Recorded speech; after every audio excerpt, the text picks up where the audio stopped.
प्यारे बच्चों, कोविड-19 के कारण आप सभी अपने अपने घरों में रहकर ही अपनी पढ़ाई कर रहे हैं। ऐसे समय में आप अपनी पढ़ाई को रोचक तरीके से सीख समझ सकें, इसके लिए झारखंड सरकार द्वारा प्रस्तुत किया जा रहा है हमारा दूरदर्शन हमारा विद्यालय कार्यक्रम। इसके माध्यम से आप प्रत्येक दिन सोमवार से शुक्रवार तक पूर्वाह्न 10 से 12 तथा अपराह्न 1 से 2 बजे तक अपनी अपनी कक्षाओं के अनुरूप कार्यक्रम देख सकेंगे। अब पढ़ाई नहीं रुकेगी। स्कूली शिक्षा एवं साक्षरता विभाग झारखंड। नमस्कार दोस्तों, आइए देखते हैं कि आज हम क्या पढ़ेंगे। तो दोस्तों, हम एपिसोड की शुरुआत में 10वीं कक्षा में पढ़ेंगे साइंस का अध्याय मानव नेत्र तथा रंग बिरंगा संसार। हम इस अध्याय का 5वां भाग देखेंगे आज, और साथ ही उन पर आधारित कुछ रोचक प्रश्नों को भी जानेंगे। फिर हम सोशल साइंस का अध्याय पढ़ेंगे विनिर्माण उद्योग। हम इस अध्याय का 3रा भाग देखेंगे आज, और साथ ही उन पर आधारित कुछ रोचक प्रश्नों को भी देखेंगे। इसी प्रकार से हम 12वीं कक्षा में पढ़ेंगे केमिस्ट्री का अध्याय पी ब्लॉक एलिमेंट्स। हम इस अध्याय का 4था भाग देखेंगे आज, और फिर उन पर आधारित कुछ प्रश्नों को भी जानेंगे। फिर हम पढ़ेंगे बायोलॉजी का अध्याय वंशागति के आणविक आधार। हम इस अध्याय का 4था भाग देखेंगे आज, और फिर उन पर आधारित कुछ प्रश्नों को भी जानेंगे। तो आइए शुरू करते हैं अपना प्रोग्राम डिजी साथ। अब पढ़ाई नहीं रुकेगी। नमस्कार दोस्तों, आज जो हम अध्याय करने जा रहे हैं उसका नाम है मानव नेत्र तथा रंग बिरंगा संसार। आज हम इसका 5वां और आखिरी भाग करेंगे। तो चलिए जल्दी से देखते हैं कि आखिरी भाग में आखिर हम क्या जानने वाले हैं। तो इस भाग में हम जानेंगे प्रकाश का प्रकीर्णन। अब इससे पहले वाले भाग में हमने जाना था वायुमंडलीय अपवर्तन के बारे में, जहां पर हमने काफी अनोखी चीजों की बात करी थी जो वायुमंडलीय अपवर्तन के कारण होते हैं। जैसे कि हमें जितनी भी आकाशीय चीज होती है वो थोड़ी ऊपर की ओर उठी हुई दिखाई देती है, या फिर सूरज हमें 2 मिनट पहले दिख जाता है और 2 मिनट बाद में अस्त होता है। अब प्रकाश के प्रकीर्णन की वजह से भी ऐसी ही कुछ अनोखी चीजें होती हैं। तो आज भी जो हम पढ़ने वाले हैं वो ऐसी ही कुछ अनोखी चीजों के बारे में पढ़ेंगे और जानेंगे कि आखिर वो होते किस तरीके से। अब उन्हें समझने से पहले हमें प्रकीर्णन अच्छे से समझ में आना चाहिए। तो चलिए एक बार फिर से इसे देख लेते हैं कि आखिर ये होता क्या है। वैसे इसकी बात हमने पहली वीडियो में भी करी थी, तो ये रिपीटिशन ही हो जाएगा। जैसा कि हम जानते हैं सारी चीजें मैटर से मिलकर बनी होती हैं, यानी कि छोटे छोटे कणों से मिलकर बनी होती हैं। तो हवा में भी ऐसे ही कण होते हैं जो अगर हम उसे बहुत ज्यादा जूम करेंगे तो दिखाई देंगे। अब होता क्या है, मान लीजिए आप एक पत्थर सीधा फेंक रहे हैं तो वो सीधा जाएगा, परंतु मान लीजिए रास्ते में कुछ आ जाए, कोई और दीवार आ जाए, तो होगा क्या कि आपने तो उसे सीधा फेंका होगा परंतु वो किसी और दिशा में चला जाएगा। ऐसा ही प्रकाश के साथ होता है। जब प्रकाश सीधी आती है तो इन कणों से टकराकर अलग अलग दिशाओं में फैल जाती है। इसे ही कहा जाता है प्रकाश का प्रकीर्णन। तो यहाँ तक आपको बात समझ में आ गई होगी कि प्रकाश का प्रकीर्णन होता किस तरीके से है। इसके बारे में हम पहली कक्षा में भी पढ़ चुके हैं, जहां पर हमने टिंडल प्रभाव को जाना था। टिंडल प्रभाव भी प्रकाश के प्रकीर्णन की वजह से ही होता है, परंतु उसे तो हम जानते ही हैं। चलिए एक नया सवाल लेते हैं। तो हमारा नया सवाल है कि आकाश नीला क्यों दिखाई देता है। अब हम सब जानते हैं कि आकाश नीला दिखाई देता है। आजकल ये थोड़ा भूरे रंग का दिखाई देता है क्योंकि पॉल्यूशन ज्यादा है, परंतु बात वो नहीं है। हमें ये जानना है कि आकाश जो है वो नीला क्यों दिखता है। तो नीला दिखने का कारण क्या हो सकता है, सोचिए जरा।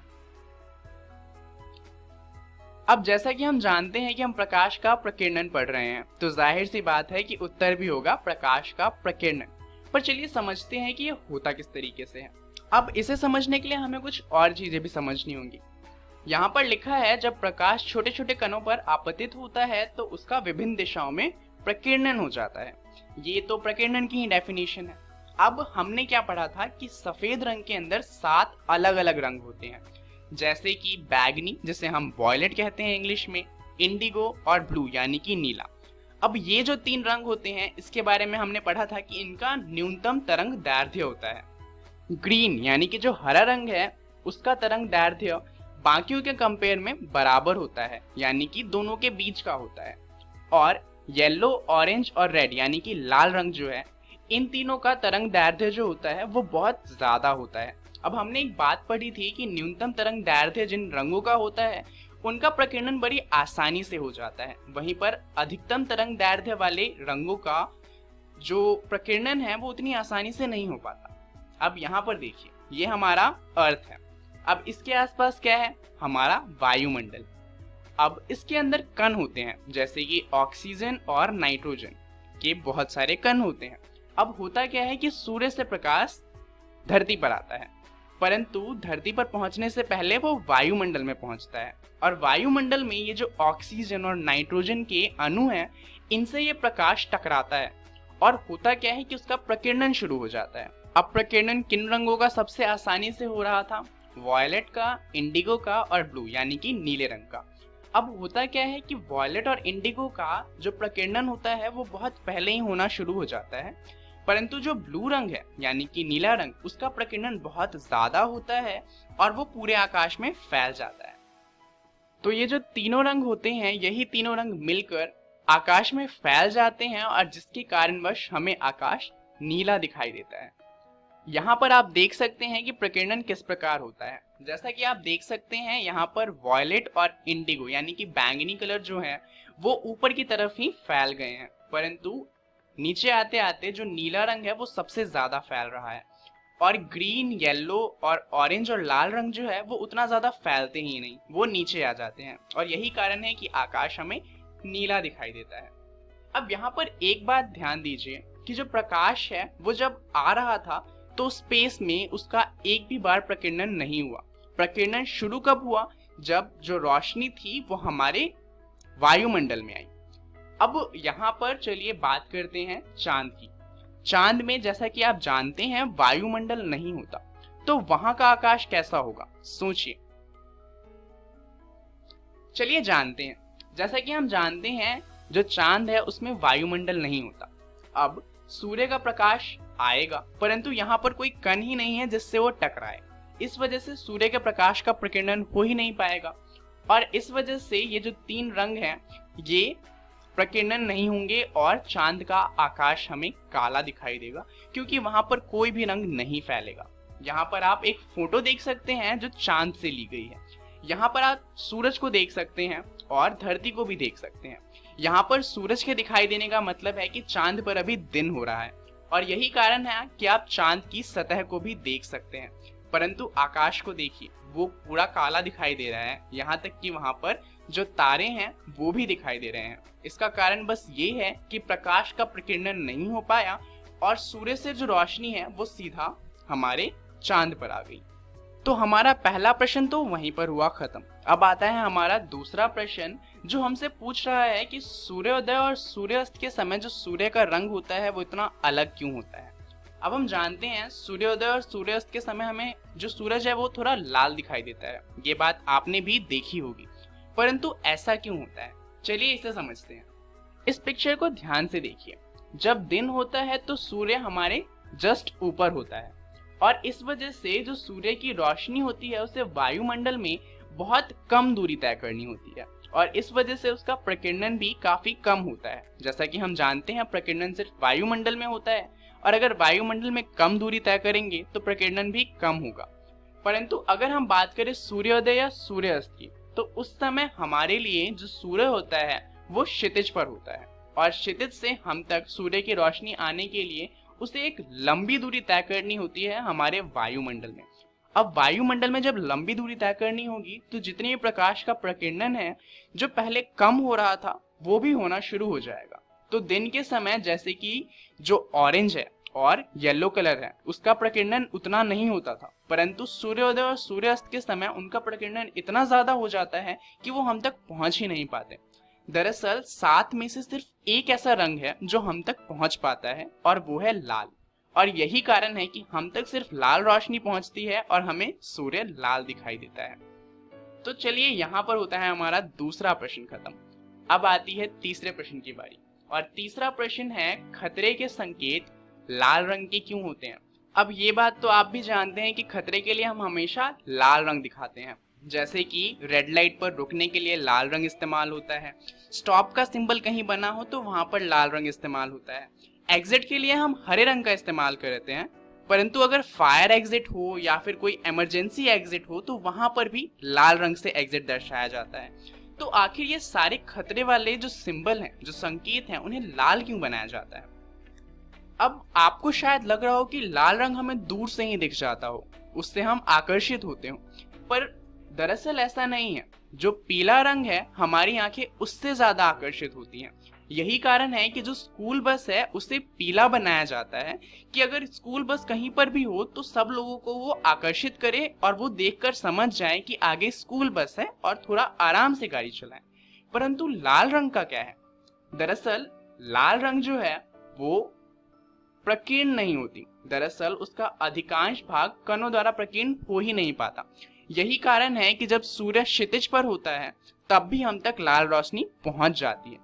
अब मान लीजिए कोई ऐसी कंडीशन है जहां पर बहुत ही ज्यादा कोहरा है, तो यहाँ पर क्या होगा कि हवा में कणों की संख्या भी ज्यादा होगी, तो कम दूरी तय करने पर ही जो ज्यादातर रोशनियां होंगी उनका प्रकीर्णन हो जाएगा और वो हम तक नहीं पहुंच पाएगी। परंतु ऐसी कंडीशन में भी अगर हम लाल रंग से कुछ बनाएं तो जैसा कि हम जानते हैं कि उसका प्रकीर्णन ज्यादा नहीं होगा, तो ऐसी कंडीशन में भी हमें लाल रंग दिखाई देगा। और यही कारण है कि धुंध जैसी कंडीशन हो या कुछ भी हो, हमें जो खतरे का सिंबल है वो दिखाई दे जाएगा और इसीलिए उन्हें लाल रंग से बनाया जाता है। तो आज के लिए इतना ही। आज हमने जाना प्रकाश का प्रकीर्णन क्या होता है और इससे किस तरह की चीजें होती हैं। यहाँ पर हमारा यह अध्याय खत्म होता है। आज के लिए इतना ही। धन्यवाद। क्विज 5। पहला प्रश्न, आकाश नीला क्यों है? ऑप्शन ए प्रकीर्णन, ऑप्शन बी विक्षेपण, ऑप्शन सी वायुमंडलीय अपवर्तन, ऑप्शन डी वायुमंडलीय परावर्तन। दूसरा प्रश्न, प्रकीर्णन क्यों होता है? ऑप्शन ए वायुमंडलीय अपवर्तन, ऑप्शन बी वायुमंडलीय दाब, ऑप्शन सी वायु के कणों के कारण, ऑप्शन डी वायु के घनत्व के कारण। तीसरा प्रश्न, किस प्रकाश में न्यूनतम तरंग दैर्ध्य होता है? ऑप्शन ए लाल, ऑप्शन बी नीला, ऑप्शन सी पीला, ऑप्शन डी बैंगनी। चौथा प्रश्न, कौन से कण नीले प्रकाश के प्रकीर्णन का कारण बनते हैं? Option A N2, option B O2, option C A और B दोनों, ऑप्शन डी धूल के कण। पांचवा प्रश्न, खतरे के संकेत लाल रंग के क्यों होते हैं? ऑप्शन ए लाल रंग का प्रकीर्णन कम होता है, ऑप्शन बी लाल रंग का प्रकीर्णन अधिक होता है, ऑप्शन सी लाल रंग का प्रकीर्णन नहीं होता और ऑप्शन डी निम्न में से कोई नहीं। सही उत्तर पहले का ए, दूसरे का सी, तीसरे का डी, चौथे का सी और पांचवे का उत्तर है ए। नमस्कार दोस्तों, आज हम अध्याय 6 विनिर्माण उद्योग के भाग 3 की चर्चा करेंगे। दोस्तों, इस वीडियो में हम चर्चा करेंगे खनिज आधारित उद्योग पे, सीमेंट उद्योग पर, ऑटोमोबाइल उद्योग, सूचना प्रौद्योगिकी और इलेक्ट्रॉनिक उद्योग, औद्योगिक प्रदूषण तथा पर्यावरण निम्नीकरण और पर्यावरणीय निम्नीकरण की रोकथाम। तो चलिए दोस्तों, शुरुआत करते हैं हम खनिज आधारित उद्योग, लोहा और इस्पात उद्योग से। दोस्तों, इस उद्योग को मूल अर्थात मेन उद्योग कहा जाता है, क्योंकि यह उद्योग अन्य उद्योगों के लिए कच्चा माल प्रदान करता है। दोस्तों, सन 2010 और 11 में भारत 722 लाख टन इस्पात उत्पादन किया था और भारत दुनिया के कच्चे इस्पात उत्पादकों में चौथे स्थान पे था। चलिए दोस्तों, अब हम आगे बढ़ते हैं। आगे बढ़ते हुए हम खनिज आधारित उद्योगी की चर्चा को जारी रखते हुए लोहा और इस्पात उद्योग पे चर्चा करेंगे।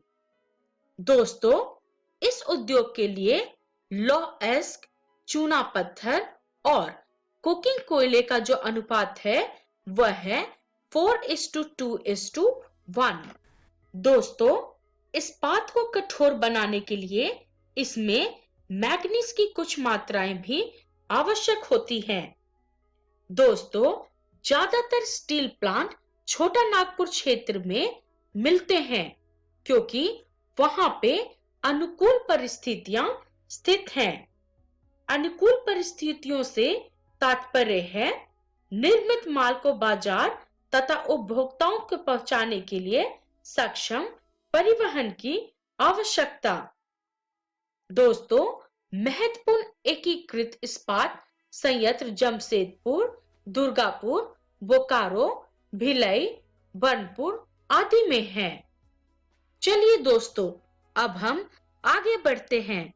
आगे बढ़ते हुए हम खनिज आधारित उद्योगों पे चर्चा को जारी रखते हुए हम लोहा तथा इस्पात उद्योग पे चर्चा करेंगे। दोस्तों, आज के दौर में चीन स्टील का सबसे बड़ा उत्पादक और उपभोक्ता वाला देश है।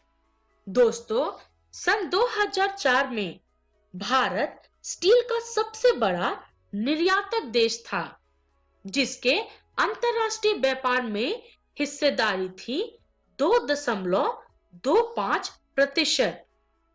दोस्तों, इस तालिका में हम भारत की कुल इस्पात उत्पादन को देख सकते हैं, जैसे कि सन 2005 में उत्पादन 45.7 मिलियन टन था, वहीं 2011 में 72.2 मिलियन टन हो गया। चलिए दोस्तों, अब हम आगे बढ़ते हैं। आगे बढ़ते हुए हम खनिज आधारित उद्योगों पे चर्चा को जारी रखते हुए लोहा और इस्पात उद्योग पे चर्चा करेंगे। दोस्तों, आज के दौर में भारत में इस्पात उद्योग कई समस्याओं का सामना कर रहा है। ये समस्याएं हैं कोकिंग कोयले की सीमित उपलब्धता, कम श्रमिक उत्पादकता, ऊर्जा के लिए अनियमित आपूर्ति, अविकसित अवसंरचना और उच्च लागत। दोस्तों, भारत लगभग 33 मिलियन इस्पात उत्पादन करता है और खपत लगभग 32 किलोग्राम प्रति व्यक्ति होता है। चलिए दोस्तों, अब हम आगे बढ़ते हैं। आगे बढ़ते हुए हम अपनी चर्चा खनिज आधारित उद्योगों पे जारी रखते हुए अब हम एल्युमिनियम प्रगलन की चर्चा करेंगे। दोस्तों, भारत में एल्युमिनियम प्रगलन दूसरा सबसे महत्वपूर्ण धातु शोधन उद्योग है। दोस्तों, सन 2008 और 9 में भारत ने 15.24 लाख मिलियन टन से अधिक एल्युमिनियम का उत्पादन किया। चलिए दोस्तों, अब हम आगे बढ़ते हैं। आगे बढ़ते हुए हम खनिज आधारित उद्योगों की चर्चा को जारी रखते हुए हम एल्युमिनियम प्रगलन पे चर्चा करेंगे। दोस्तों, प्रलेखों में बॉक्साइट का कच्चे पदार्थ के रूप में प्रयोग किया जाता है और उद्योग की स्थापना में दो महत्वपूर्ण बातें होती हैं। पहला, नियमित ऊर्जा की पूर्ति और दूसरा, कम कीमत पे कच्चे माल की सुनिश्चित उपलब्धता। चलिए दोस्तों, अब हम आगे बढ़ते हैं। आगे बढ़ते हुए हम अपनी चर्चा को खनिज आधारित उद्योगों पे जारी रखते हुए हम अब रासायनिक उद्योग पे चर्चा करेंगे। दोस्तों, रासायनिक उद्योग का वार्षिक जीडीपी में लगभग 3% योगदान है और आकार के संदर्भ में यह एशिया में तीसरा सबसे बड़ा और दुनिया में 12वें स्थान का उद्योग है। दोस्तों, चलिए अब हम आगे बढ़ते हैं और आगे बढ़ते हुए हम खनिज आधारित उद्योगों पे चर्चा को जारी रखते हुए हम रासायनिक उद्योग पे चर्चा करते हैं। दोस्तों, इस उद्योग के कार्बनिक तथा अकार्बनिक दोनों क्षेत्रों में तेजी से वृद्धि हो रही है। कार्बनिक रसायनों में पेट्रोकेमिकल आते हैं, जबकि अकार्बनिक रसायनों में सल्फ्यूरिक एसिड, नाइट्रिक एसिड, क्षार, सोडा, कास्टिक सोडा आदि आते हैं।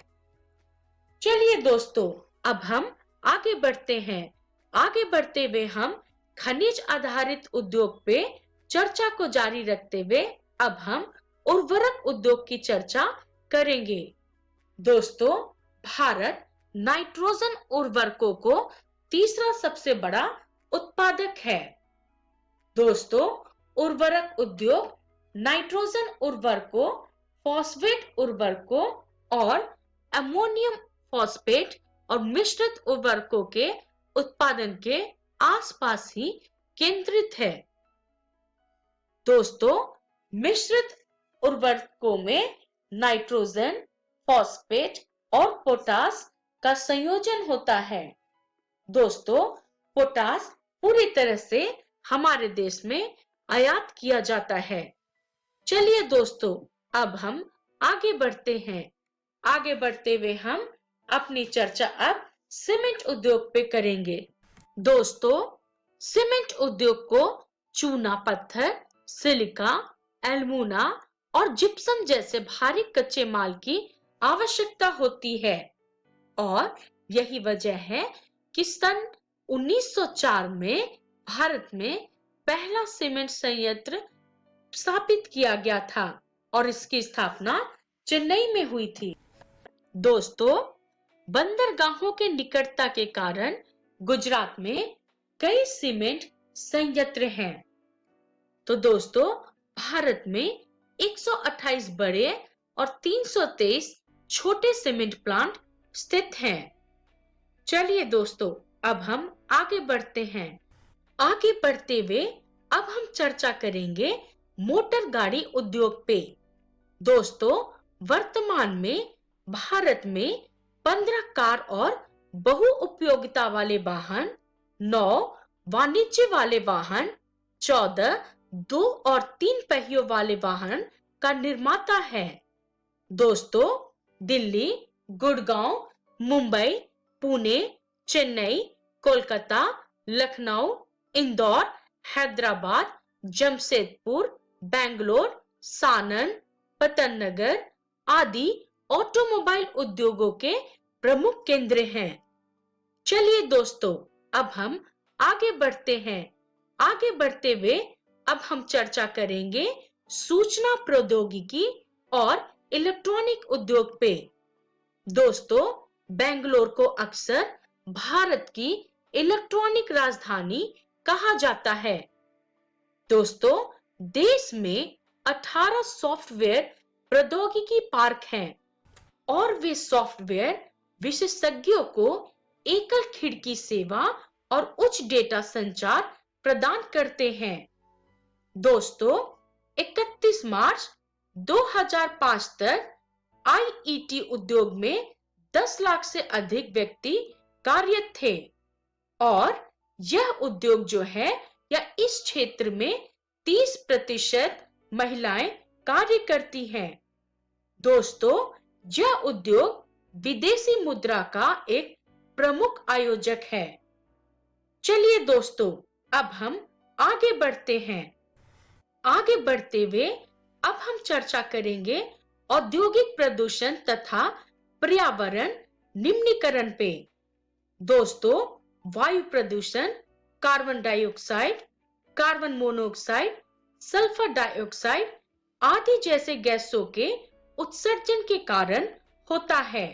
दोस्तों, विभिन्न औद्योगिक उत्पादों में CAFC का उपयोग ओजोन परत को कम करता है। दोस्तों, यह ओजोन परत वही परत है जिसके कारण सूर्य की पराबैंगनी किरणें फिल्टर होकर पृथ्वी पर आती हैं। दोस्तों, जल निकायों में कार्बनिक और अकार्बनिक औद्योगिक कचरों को डंप करने से पानी भी प्रदूषित हो जाता है। चलिए दोस्तों, अब हम आगे बढ़ते हैं। आगे बढ़ते हुए अब हम औद्योगिक प्रदूषण तथा पर्यावरण निम्नीकरण पर चर्चा को जारी रखते हैं।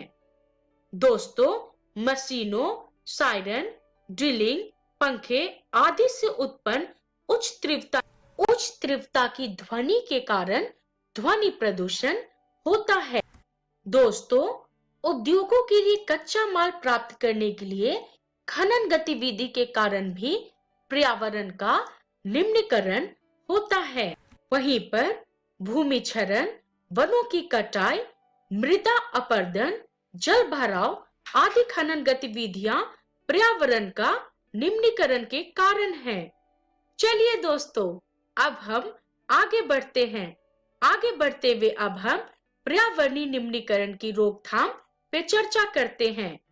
इसके रोकथाम के लिए उद्योगों को सावधानी पूर्वक योजना और बेहतर डिजाइन के साथ स्थित होना चाहिए और कोयले के बजाय तेल का उपयोग करके धुएं की मात्रा को कम किया जा सकता है।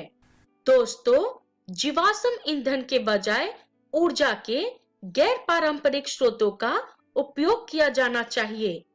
आधुनिक उपकरण इस्तेमाल में लिया जाना चाहिए।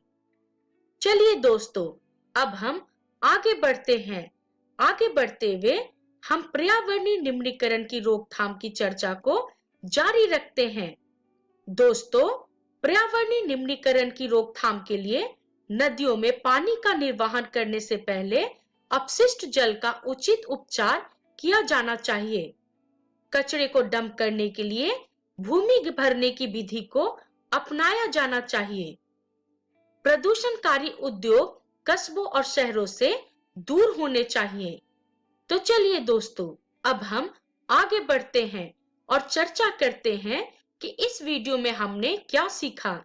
दोस्तों, इस वीडियो में हमने खनिज आधारित उद्योग, सीमेंट उद्योग, ऑटोमोबाइल उद्योग, सूचना प्रौद्योगिकी और इलेक्ट्रॉनिक उद्योग, औद्योगिक प्रदूषण तथा पर्यावरण निम्नीकरण और पर्यावरणीय निम्नीकरण की रोकथाम के बारे में चर्चा की, जिसका रेफरेंस था भूगोल कक्षा 10 की पाठ्य पुस्तक। और दोस्तों, अगली वीडियो में हम प्रश्न उत्तर हल करेंगे। तब तक के लिए धन्यवाद।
नमस्कार दोस्तों, आज हम पी ब्लॉक के तत्व का चौथा भाग शुरू करने जा रहे हैं। वीडियो को शुरू करने से पहले आइए देखते हैं कि आज की इस वीडियो में हम कौन कौन सी चीज़ों के बारे में पढ़ने वाले हैं। इस वीडियो में हम वर्ग 16 के यौगिकों के बारे में पढ़ेंगे। तो आइए शुरू करते हैं। हम बात करेंगे डाई ऑक्सीजन से। सबसे पहले हम बात करेंगे डाई ऑक्सीजन के विरचन की। ऑक्सीजन युक्त लवणों को गर्म करने पर डाई ऑक्सीजन बनता है। रिएक्शन अगर आप देखना चाहें तो रिएक्शन कुछ इस प्रकार है। 2KClO3 अगर हम इसको गर्म करते हैं MnO2 की प्रेजेंस में तो हमको 2 KCl प्लस 3 ऑक्सीजन मिलता है। ये जो 3O2 है इसको डाई ऑक्सीजन कहते हैं। दूसरा जो तरीका है वो है हाइड्रोजन परऑक्साइड का जल में वियोजन। इसमें हम क्या करते हैं, हाइड्रोजन परऑक्साइड का हम H2O और O2 में डिसोसिएशन करते हैं, यानी कि हम उसे तोड़ते हैं। तो ये शुरुआत के 2 तरीके मैंने आपको बताए डाई ऑक्सीजन के विरचन के। व्यापक स्तर पर इसे जल या वायु से भी बनाया जा सकता है। अब हम बात करते हैं डाई ऑक्सीजन के गुणों की। डाई ऑक्सीजन एक रंगहीन गंधहीन गैस है। ऑक्सीजन परमाणु के 3 स्थायी समस्थानिक हैं, 16O, 17O तथा 18O। डाई ऑक्सीजन केवल कुछ धातु तथा कुछ उत्कृष्ट गैसों को छोड़कर लगभग सभी धातुओं और अधातुओं के साथ सीधी क्रिया करती है। आपने देखा होगा जितनी भी रिएक्शंस होती हैं केमिस्ट्री में, उसमें O2 का कहीं ना कहीं कोई ना कोई रिएक्शन तो होती ही है। इसलिए हम कहते हैं कि जो डाई ऑक्सीजन है वो केवल कुछ धातु या कुछ उत्कृष्ट गैसों को छोड़कर लगभग सभी धातुओं और अधातुओं के साथ सीधी रिएक्शन करती है या फिर सीधी क्रिया करती है। अब हम बात करते हैं सामान्य ऑक्साइड की। ऑक्सीजन का किसी अन्य तत्व के साथ द्विआंगी यौगिक ऑक्साइड कहलाता है। सामान्य नियम के अनुसार केवल अधातु ऑक्साइड अम्लीय होते हैं। अधातु ऑक्साइड मतलब जो नॉन मेटेलिक ऑक्साइड्स होते हैं वो अम्लीय होते हैं, परंतु कुछ धातुओं के ऑक्साइड जिनमें धातु की ऑक्सीकरण अवस्था उच्च होती है वो भी अम्लीय होते हैं। जो ऑक्साइड अम्लीय तथा क्षारकीय दोनों प्रकार के ऑक्साइडों के गुण प्रदर्शित करते हैं उभयधर्मी ऑक्साइड कहलाते हैं। ये एक बहुत ही इंपॉर्टेंट कॉन्सेप्ट है उभयधर्मी ऑक्साइड वाला। इसको अंग्रेजी में एम्फोटेरिक ऑक्साइड कहते हैं और ऐसी चीज़ें परीक्षा में पूछी जाती है, खासकर ये कि उभयधर्मी ऑक्साइड क्या होते हैं। तो आप इस डेफिनेशन को अपनी कॉपी में लिख लीजिए और इसको याद भी कर लीजिएगा। अब हम बात करते हैं ओजोन की। ओजोन ऑक्सीजन का अपर रूप है। यह इतनी क्रियाशील होती है कि समुद्र तल की ऊंचाई पर यह लंबे समय तक वातावरण में नहीं रहती। लगभग 20 किलोमीटर ऊंचाई पर यह सूर्य के प्रकाश की उपस्थिति में वायुमंडलीय ऑक्सीजन से बनती है। यह ओजोन परत धरती को पराबैंगनी किरणों की अधिक मात्रा से बचाती है। अब देखते हैं इस ओजोन का विचरण। ऑक्सीजन की एक मंद शुष्क धारा नीरव वैद्युत विसर्जन से गुजरे जाने पर ओजोन में परिवर्तित हो जाती है और ये केवल 10% ही परिवर्तित होती है। आप रिएक्शन देख सकते हैं, यहाँ पर सीधे सीधे जो ऑक्सीजन है वो O3 में बदल गई। इस रिएक्शन के लिए डेल्टा H की वैल्यू प्लस 142 किलोजूल पर मोल होती है।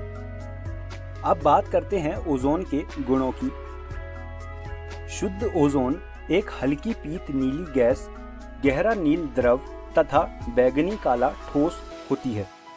आपको ये रंग जानने बहुत ज़रूरी हैं क्योंकि परीक्षा में इस तरह से पूछा जा सकता है कि जब ओजोन ठोस अवस्था में होती है तो उसका रंग कैसा होता है। तो आपको पता होना चाहिए कि हर अवस्था में ओजोन का रंग कैसा होता है। ओजोन की अभिलक्षणिक गंध होती है और थोड़ी मात्रा में यह हानिकारक नहीं होती। ओजोन ऊष्मगतिकीय रूप से ऑक्सीजन की तुलना में अस्थायी यानी कि अनस्टेबल है। ओजोन की उच्च सांद्रता भयंकर विस्फोटक हो सकती है। अगर ओजोन हाई कॉन्सेंट्रेशन में कहीं पर मौजूद है तो वहां पर एक ब्लास्ट होने की संभावना होती है। अब अगर आप मुझसे पूछें कि ओजोन का स्रोत क्या होता है, वो कैसे निकलती है या फिर कहां से वो निकल सकती है, तो मैं आपको इसका एक मुख्य उदाहरण देना चाहता हूं। जो ओजोन है वो सुपरसोनिक जेट से निकलती है। सुपरसोनिक जेट क्या होते हैं, मैं आपको ये भी थोड़ा क्लियर कर दूं। सुपरसोनिक जेट वो जहाज होते हैं जो ध्वनि की गति से तेज उड़ते हैं। तो सुपरसोनिक जेट के पीछे जो एग्जॉस्ट लगा होता है उसमें से ओजोन निकलती है। बाकी ओजोन की अगर हम कुछ रिएक्शंस देखना चाहें तो वो NO से रिएक्ट करके NO2 और O2 यानी कि डाई ऑक्सीजन देती है। ओजोन का रेजोनेंस स्ट्रक्चर भी बनता है। आप देख सकते हैं स्क्रीन पर, ओजोन पहले डबल बॉन्ड लेफ्ट साइड में था, उसके बाद उसने अपना स्ट्रक्चर चेंज किया और डबल बॉन्ड राइट साइड में आ गया। तो ये ओजोन का रेजोनेंस स्ट्रक्चर है। अब हम बात करते हैं सल्फर के अपर रूप की। विषम लंबाक्ष सल्फर, जिसे हम अल्फा सल्फर भी कहते हैं, यह पीले रंग का होता है। विषम लंबाक्ष सल्फर के क्रिस्टल गंधक शलाका के CS2 में विलयन को वाष्पीकृत करके बनाए जाते हैं। तो ये होता है विषम लंबाक्ष सल्फर या फिर अल्फा सल्फर। अब हम बात करते हैं एकंताक्ष सल्फर की, जिसे हम बीटा सल्फर भी कहते हैं। सल्फर के इस अपर रूप को बनाने के लिए विषम लंबाक्ष गंधक को एक तश्करी में पिघलाकर तथा पपड़ी बनने तक ठंडा करते हैं। दोनों प्रकार के सल्फर में S8 अणु होते हैं। तो ये है एकंताक्ष सल्फर या फिर बीटा सल्फर। अब बात करते हैं सल्फर डाइऑक्साइड की। सबसे पहले बात करेंगे सल्फर डाइऑक्साइड के विरचन की। वायु या ऑक्सीजन में जलाकर हम सल्फर को वायु में जलाकर या फिर ऑक्सीजन में जलाकर सीधा सीधा सल्फर डाइऑक्साइड प्राप्त कर सकते हैं। दूसरा तरीका है, इसका औद्योगिक उत्पादन सल्फाइड अयस्कों के भर्जन से सह उत्पाद के रूप में होता है। यहाँ पर हमने FeS2 को ऑक्सीजन में गर्म किया है और उससे हमें Fe2O3 और साथ में सल्फर डाइऑक्साइड मिला है। तो ये इसका दूसरा तरीका है। अब हम बात करेंगे सल्फर डाइऑक्साइड के गुणों की। सल्फर डाइऑक्साइड तीखी गंध वाली रंगहीन गैस है तथा जल में अत्यधिक विलेय है। यह कक्ष ताप व वायुमंडलीय दाब पर द्रवित होती है तथा 263 केल्विन पर उबलती है। आप रिएक्शन देख सकते हैं SO2 का पानी के साथ। अगर आप SO2 को पानी में मिला देते हो तो एक खास प्रकार का अम्ल मिलता है जो कि है H2SO3। सल्फर डाइऑक्साइड चारकोल की उपस्थिति में क्लोरीन के साथ, जो कि उत्प्रेरक की तरह कार्य करता है, अभिक्रिया करने पर देता है। यह आपकी अभिक्रिया है। आप देख सकते हैं सल्फर डाइऑक्साइड ने चारकोल की उपस्थिति में क्लोरीन के साथ रिएक्शन करी और हमें SO2Cl2 दे दिया। यह वेनेडियम की उपस्थिति में ऑक्सीकृत होकर सल्फर ट्राइऑक्साइड बनाता है। अगर SO2 को अगर आप ऑक्सीजन के साथ रिएक्ट करवाओगे और साथ में V2O5 यानी कि वेनेडियम उपस्थित हो तो ये हमें सल्फर ट्राइऑक्साइड देता है। तो ये थे सल्फर डाइऑक्साइड के गुण। अब हम बात करेंगे सल्फर के ऑक्सो अम्लों की।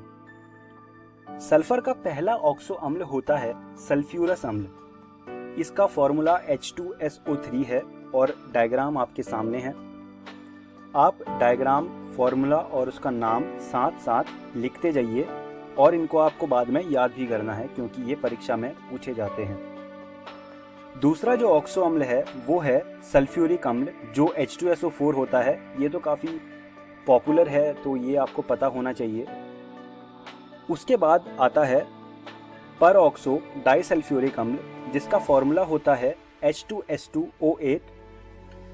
उसके बाद आता है पायरोसल्फ्यूरिक अम्ल, जिसे हम ओलियम कहते हैं। ये भी एक बहुत पॉपुलर एसिड है। अगर आप ओलियम में पानी मिला देंगे तो आपको सल्फ्यूरिक अम्ल मिल जाता है। तो आप इसका डायग्राम और फॉर्मूला और नाम तीनों चीज़ें अपनी कॉपी में लिख लीजिए। अब हम बात करते हैं सल्फ्यूरिक अम्ल की। सबसे पहले बात करेंगे उसके उत्पादन की।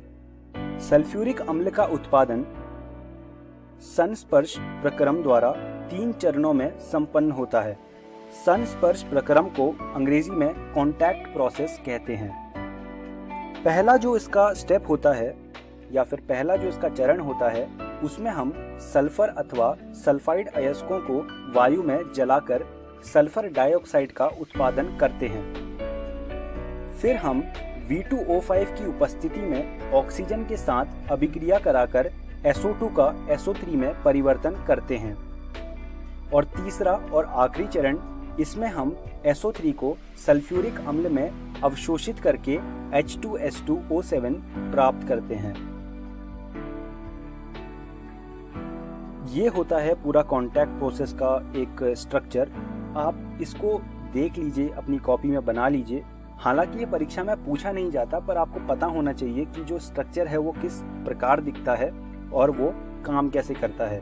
अगर आप इसमें देखें तो हमने सबसे पहले एयर, जो कि हवा है, उसे डाला एक सल्फर बर्नर में। सल्फर बर्नर में सल्फर पहले से मौजूद होगा। हवा को हम सल्फर के साथ जलाएंगे, उससे हमें इम्प्योर SO2 और साथ में कुछ O2 मिलेगा। फिर हम इसको डस्ट प्रेसिपिटेटर से पास कराएंगे, ये सारी धूल मिट्टी को अलग कर देगा। उसके बाद हम इसे एक वॉशिंग एंड कूलिंग टावर, मतलब इसमें हम बेसिकली धोएंगे इस चीज़ को, SO2 और O2 को। ऊपर से वाटर स्प्रे आ रहा है तो इसको धोएंगे, फिर ये ऊपर जाएगा। उसके बाद ये एक ड्राइंग टावर में जाएगा जिसमें कॉन्सेंट्रेटेड H2SO4 का छिड़काव होगा ऊपर से।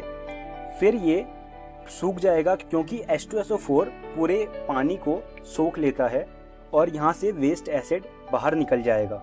फिर जो ड्राई SO2 प्लस O2 है वो आगे बढ़ेगा और फिर वो कुछ प्योरीफायर से और प्री हीटर से होके गुजरेगा। प्योरीफायर उसको पूरा साफ कर देंगे और प्री हीटर उसमें से जितनी भी बची कुची गंदगी होगी उसको गर्म करके निकाल देंगे। फिर ये कैटालिटिक कन्वर्टर से जाएगा। कैटालिटिक कन्वर्टर में V2O5 मौजूद है। ये फिर जब आगे बढ़ेगा तो ये SO3 में कन्वर्ट हो जाएगा। यहाँ पर इसकी रिएक्शन होगी और ये SO3 में कन्वर्ट होके फिर आगे बढ़ेगा। फिर आगे एक और खांचा होगा जिसमें ऊपर से कॉन्सेंट्रेटेड H2SO4 का छिड़काव हो रहा होगा और फिर हमें बाहर ओलियम मिल जाएगा। तो ये पूरा एक प्रोसेस होता है। मैं उम्मीद करता हूँ आपको समझ आया होगा जो भी मैंने बताया।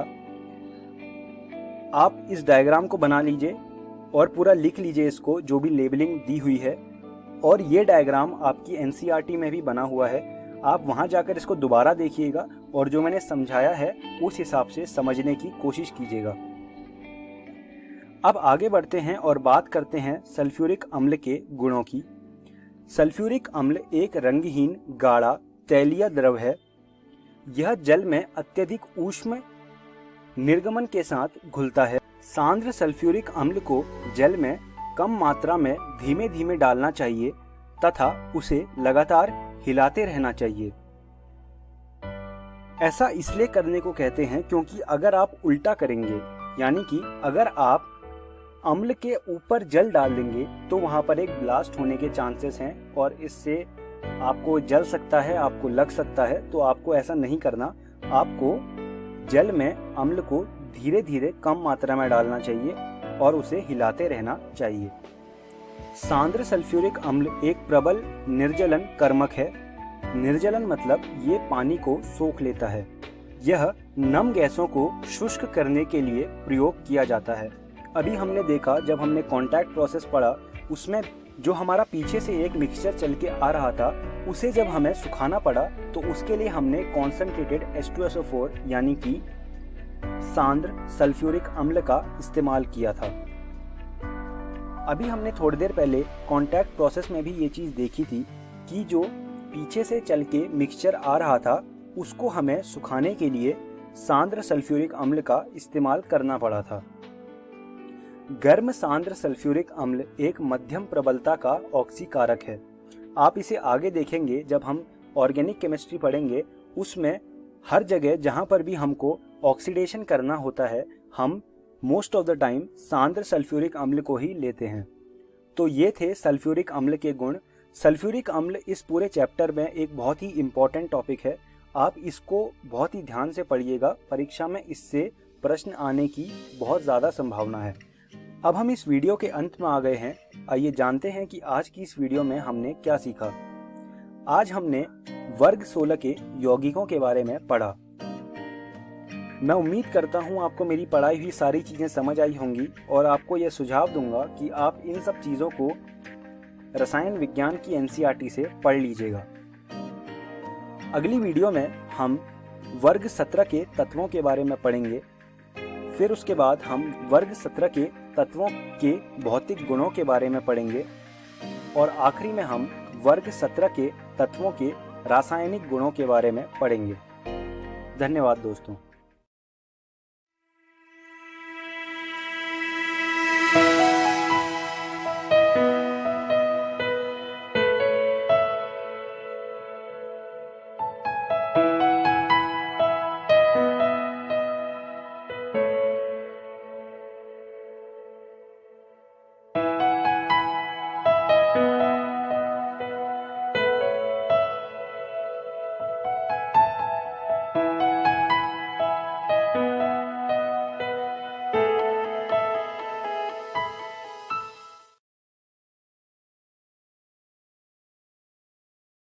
हेलो दोस्तों, जीव विज्ञान की इस वीडियो में आपका स्वागत है। आज भी हम आपका अध्याय वंशागति के आणविक आधार को जारी रखेंगे। पिछली वीडियो में हमने आरएनए और डीएनए प्रतिकृति के बारे में पढ़ा था। इस वीडियो में हम अनुलेखन यानी कि ट्रांसक्रिप्शन, असीम केंद्रिकी में अनुलेखन और ससीम केंद्रिकी में अनुलेखन की प्रक्रिया को समझेंगे। तो चलिए शुरू करते हैं। सबसे पहले हम अनुलेखन यानी कि ट्रांसक्रिप्शन को समझेंगे। डीएनए की एक रज्जुक से आनुवंशिक सूचनाओं का आरएनए में प्रतिलिपिकरण करने की प्रक्रिया को अनुलेखन कहते हैं। आइए दोस्तों, अब अनुलेखन इकाई को समझ लेते हैं। डीएनए में अनुलेखन इकाई की मुख्यतया 3 भाग होते हैं। पहला है उन्नायक यानी कि प्रमोटर, दूसरा है संरचनात्मक जीन यानी कि स्ट्रक्चरल जीन और तीसरा है समापक यानी कि टर्मिनेटर। अब दोस्तों, इस अनुलेखन इकाई को हम थोड़ा और अच्छे से समझेंगे। ये दोस्तों एक डीएनए की स्ट्रैंड है जो कि 5 प्राइम से 3 प्राइम किनारे पर चल रही है और ये दूसरी स्ट्रैंड है यानी कि दूसरा रज्जु है ये, और ये इसकी विपरीत दिशा में चल रहा है। यहाँ पर उन्नायक यानी कि प्रमोटर होता है। ये एक डीएनए अनुक्रम है जहाँ पर आरएनए पॉलीमरेज आके जुड़ता है और अनुलेखन की प्रक्रिया को शुरू करता है। यहाँ पर संरचनात्मक जीन है जिसे हम स्ट्रक्चरल जीन भी कहते हैं और यहाँ पर समापक यानी कि टर्मिनेटर है। समापक वाली जगह पर अनुलेखन की प्रक्रिया समाप्त होती है। इस रज्जु को हम टेम्पलेट रज्जु कहते हैं क्योंकि ये टेम्पलेट के रूप में कार्य करता है। टेम्पलेट रज्जु के अनुक्रम से ही आरएनए पॉलीमरेज एमआरएनए को बनाता है और इस रज्जु को हम कोडिंग रज्जु कहते हैं। लेकिन ये किसी भी चीज के लिए कोड नहीं करता है और इसके पास आरएनए के जैसा ही अनुक्रम होता है, लेकिन यूरेसिल इस पे नहीं होता है, इस पे थायमिन होता है क्योंकि ये डीएनए है ना, इसलिए। आइए दोस्तों, अब आगे बढ़ते हैं। यहाँ पर हम संरचनात्मक जीन को समझेंगे। समपार, जिसे हम अंग्रेजी में सिस्ट्रॉन कहते हैं, जीन के लिए एक वैकल्पिक शब्द है। यह डीएनए या आरएनए अणु का एक खंड है जो प्रोटीन संश्लेषण में एक विशिष्ट पॉलीपेप्टाइड के लिए कोड करता है। अब अनुलेखन इकाई में संरचनात्मक जीन 2 तरह का हो सकता है। पहला है मोनोसिस्ट्रॉनिक जीन और दूसरा है पॉलीसिस्ट्रॉनिक जीन। अब हम इनको समझेंगे। ये मोनोसिस्ट्रॉनिक जीन एक प्रकार का पॉलीपेप्टाइड या प्रोटीन उत्पन्न करता है, जबकि पॉलीसिस्ट्रॉनिक जीन विभिन्न प्रकार के पॉलीपेप्टाइड या प्रोटीन को उत्पन्न करता है। मोनोसिस्ट्रॉनिक जीन अधिकतर ससीम केंद्रिकी में पाया जाता है, जबकि पॉलीसिस्ट्रॉनिक जीन अधिकतर असीम केंद्रिकी में पाया जाता है। तो ये सारी बातें आप सभी दोस्तों को याद रखनी है। और दोस्तों, जब अनुलेखन की प्रक्रिया पूरी हो जाती है, यानी कि जब वो खत्म हो जाती है, तब mRNA बन जाता है। लेकिन इसमें थोड़ा सा काम बाकी रहता है। इसमें कुछ ऐसे अनुक्रम या भाग होते हैं जो प्रोटीन के लिए कोड करते हैं, जैसे कि एक्सॉन, जिसे हम व्यक्तेक कहते हैं, और कुछ ऐसे भाग होते हैं जो कि प्रोटीन्स के लिए कोड नहीं करते हैं, जिन्हें हम इंट्रॉन यानी कि अव्यक्तेक कहते हैं। तो जो भाग कोड नहीं करते हैं प्रोटीन्स के लिए, जिनको हम इंट्रॉन्स कहते हैं, उनको संबंधन की प्रक्रिया से हटाया जाता है, जिससे कि mRNA पूरी तरह से बन जाता है। इन सब प्रक्रियाओं के बारे में हम आगे विस्तार से पढ़ेंगे। आइए दोस्तों, अब आरएनए के प्रकारों को समझ लेते हैं। आरएनए 3 तरह के होते हैं। पहला है दूत आरएनए, जिसको हम mRNA भी कहते हैं। दूसरा है राइबोसोमल आरएनए, जिसको हम rRNA भी कहते हैं। और तीसरा है अंतरण आरएनए, जिसको हम tRNA भी कहते हैं। अब इन आरएनए प्रकारों को हम एक एक करके समझेंगे। सबसे पहले हम दूत आरएनए का कार्य समझ लेते हैं। mRNA डीएनए द्वारा प्रदान की गई आनुवंशिक जानकारी को वहन करता है। अब दोस्तों, हम राइबोसोमल आरएनए को समझ लेते हैं। rRNAs रूपांतरण यानी कि ट्रांसलेशन के दौरान एक संरचनात्मक और उत्प्रेरक की भूमिका निभाते हैं। अब हम अंतरण आरएनए यानी कि tRNA को समझ लेंगे। tRNA अमीनो एसिड लाता है और आनुवंशिक कूट को पढ़ता है। तो ये इनके कुछ कार्य थे। चलिए दोस्तों, अब असीम केंद्रिकी में अनुलेखन की प्रक्रिया को समझ लेते हैं। इस प्रक्रिया में 3 चरण होते हैं, जिसको मैं आप सभी को बताऊंगा। पहला चरण है प्रारंभन, जिसको हम इनिशिएशन भी कहते हैं। यह सिग्मा कारक या प्रारंभन कारक द्वारा उत्प्रेरित होता है। यह प्रोमोटर साइट या डीएनए से जुड़ता है और विशिष्टता को दर्शाता है। सिग्मा कारक की अनुपस्थिति में डीएनए पर किसी भी क्षार पर अनुलेखन गैर विशेष रूप से कोर एंजाइम द्वारा शुरू हो जाता है। तो सिग्मा कारक की उपस्थिति बहुत ही जरूरी है यहाँ पर। दूसरा चरण है दीर्घीकरण, इसको हम इलॉन्गेशन भी कहते हैं। आरएनए पॉलीमरेज दीर्घीकरण की प्रक्रिया को उत्प्रेरित करने में सक्षम होता है। और तीसरा चरण है समापन यानी कि टर्मिनेशन। अनुलेखन की समाप्ति के लिए रो कारक की आवश्यकता होती है। तो ये इसके 3 चरण थे। आइए अब असीम केंद्रिकी में अनुलेखन की पूरी प्रक्रिया को समझ लेते हैं। अब दोस्तों, आरएनए पॉलीमरेज उन नायक अनुक्रम से जुड़ता है और अनुलेखन की प्रक्रिया को शुरू करता है। यहाँ पर एक सिग्मा कारक भी होगा जो कि प्रारंभ करने की जगह का पता लगाता है। जब आरएनए पॉलीमरेज उन नायक से जुड़ जाता है, तब ये सिग्मा कारक हट जाता है।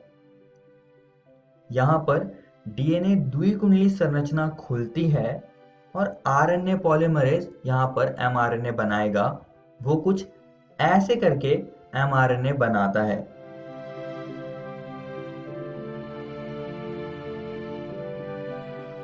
और ये 5 प्राइम से 3 प्राइम दिशा में होता है। समापक स्थिति में अनुलेखन की प्रक्रिया समाप्त हो जाती है। यहाँ पर रो कारक भी इस प्रक्रिया में मदद करता है। जब नवनिर्मित आरएनए बन जाता है, तो नवनिर्मित आरएनए और आरएनए पॉलीमरेज अलग हो जाते हैं और ये एमआरएनए प्रोटीन्स बनाने के लिए मदद करेगा। अब दोस्तों, हमने असीम केंद्रिकी में अनुलेखन की प्रक्रिया समझ ली है। तो चलिए ससीम केंद्रिकी में अनुलेखन की प्रक्रिया को भी समझ लेते हैं। इसमें ये अनुलेखन की प्रक्रिया 3 प्रकार के आरएनए से होती है, जिसमें कि जो सबसे पहला वाला आरएनए है उसका नाम है आरएनए पॉलीमरेज 1। ये आरएनए 5.8S, 18S और 28SR आरएनए को अनुलेखित करता है। और दूसरा वाला आरएनए है आरएनए पॉलीमरेज 2।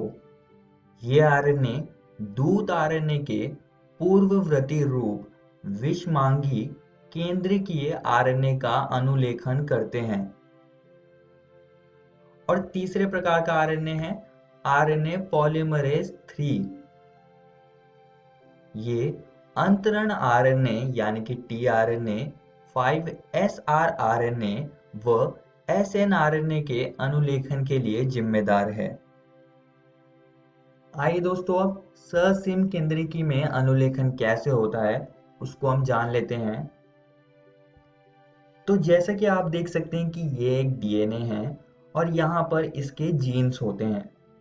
जब जीन ऑन हो जाता है तब एक एंजाइम आता है जिसका नाम है आरएनए पॉलीमरेज, वो इससे जुड़ जाता है और ये कुछ आरएनए को कुछ इस तरह से बनाने लगता है। और यहाँ पर आप एक और चीज देख सकते हैं कि यहाँ पर यूरेसिल यानी कि ए यानी कि एडेनिन से युग्मन कर रहा है, क्योंकि आरएनए में थायमिन की जगह पर यूरेसिल होता है। और कुछ ऐसे एमआरएनए बन जाता है, लेकिन इसको थोड़ा प्रोसेसिंग की जरूरत होती है। इसमें कुछ प्रक्रियाएं होती हैं जिनके बारे में हम इस वीडियो में आगे बढ़ेंगे। तो कुछ ऐसे अनुलेखन की प्रक्रिया ससिम केंद्रिकी में होती है। अब इसकी प्रोसेसिंग में जो जो प्रक्रियाएं होती है अब हम उसको जानेंगे।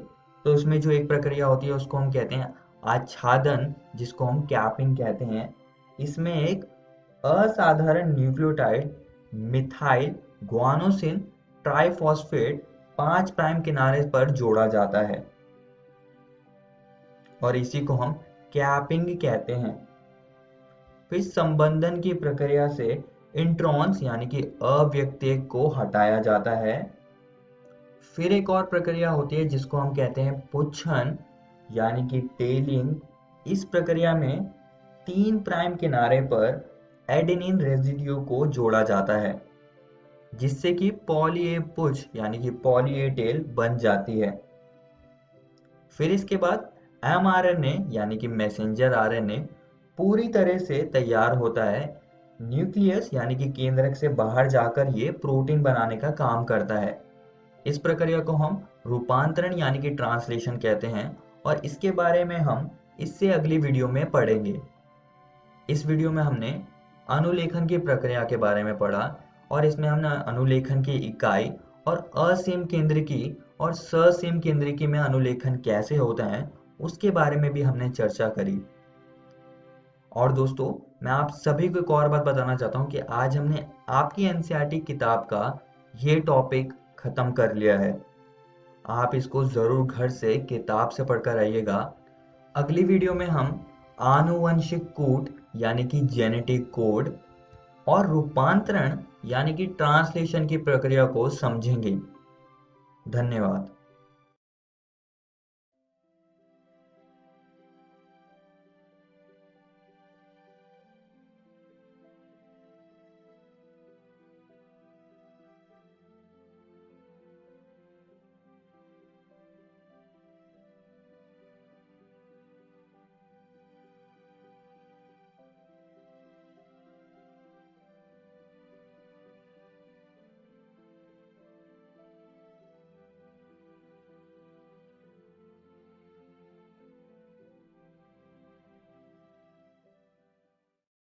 तो दोस्तों, आशा करती हूँ आपको बहुत कुछ सीखने को मिला होगा। आइए देखते हैं कि आज हमने क्या पढ़ा। तो दोस्तों, आज हमने 10वीं कक्षा के साइंस में पढ़ा अध्याय मानव नेत्र तथा रंग बिरंगा संसार और फिर सोशल साइंस में पढ़ा विनिर्माण उद्योग। इसी प्रकार से 12वीं कक्षा की केमिस्ट्री में हमने पढ़ा पी ब्लॉक एलिमेंट्स। साथ ही बायोलॉजी में पढ़ा वंशागति के आणविक आधार। आइए देखते हैं कि अब हम कल क्या पढ़ेंगे।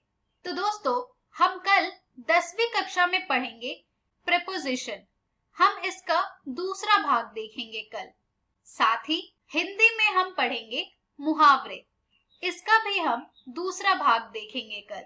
फिर हम 12वीं कक्षा में पढ़ेंगे गणित का अध्याय सांतत्य तथा अवकलनीयता।